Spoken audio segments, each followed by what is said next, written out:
Well, good morning. This is Pastor Keith, and I want to welcome all my Judson family and friends to another devotion. And I want to ask you, would you please like it and share it? Let's include as many of our Judson family and friends in these devotions as possible. This helps keep us connected while we're separated by isolation and quarantine.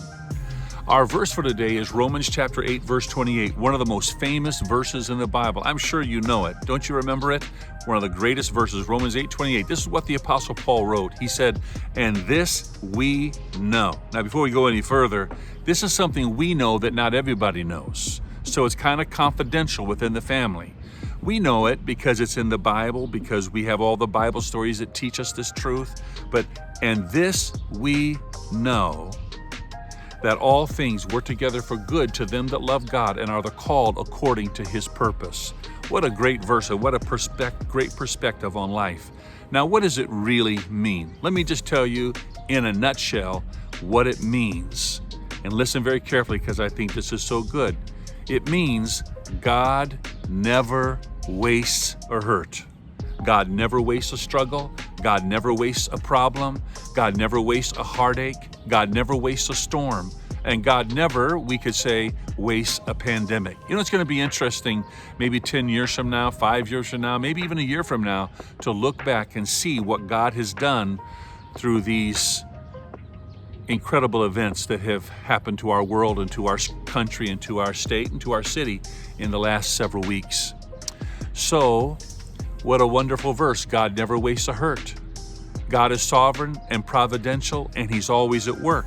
So this isn't just a confidential truth that we Christians seem to be uniquely aware of, that God's always at work and never wastes a hurt, but it's also a constructive truth. It shows us that no matter what's happening and no matter how invisible God's hand might be to us, God is constructively at work in everything that happens to us. You know, I've seen it in my own life. You know, some of the things that were the worst thing that ever happened to me, I can look back and see, you know, that was bad, but this is how God used it for good. And I think probably all of us, if we really thought about it, could look back and see that some things we thought were really bad, and maybe at the time we even thought they were pointless sufferings. When we look back, we realize how God used them for good. And I think there's so many stories to prove that. Think of it in the Bible. You know, you got Abraham and David, and you've got Job and Joseph and all these people that endured really hardships. But when you look at the whole picture, God used those hardships for good.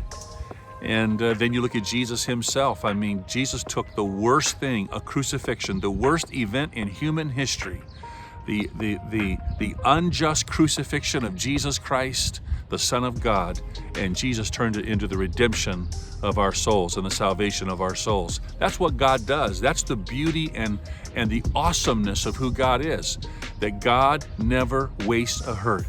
The world can do its wicked worst. Satan can do his wicked worst, and yet God can take the strands. He can take the threads and weave them together into a beautiful tapestry. That's what God does. But you know, this is a confidential thing in that Christians are uniquely aware of it. It is a constructive thing in that God is at work no matter what. God is at work to bring about good. But it's also a comprehensive thing. Think about it. The Apostle Paul wrote, "And this we know, that all things work together for good." You know, it's kind of easy for us to think that if we get a promotion at work, that's for good. That if we get a raise in pay, that's for good. That if we get a brand new car, that's for good. If we come into a lucrative inheritance, that's for good. But it's kind of hard to think that it's for good when we've lost our job or lost hours at work or are experiencing a financial reversal or that we're sick or that we have some, you know, we don't think, how could it be for good that we're not able to gather together as a church?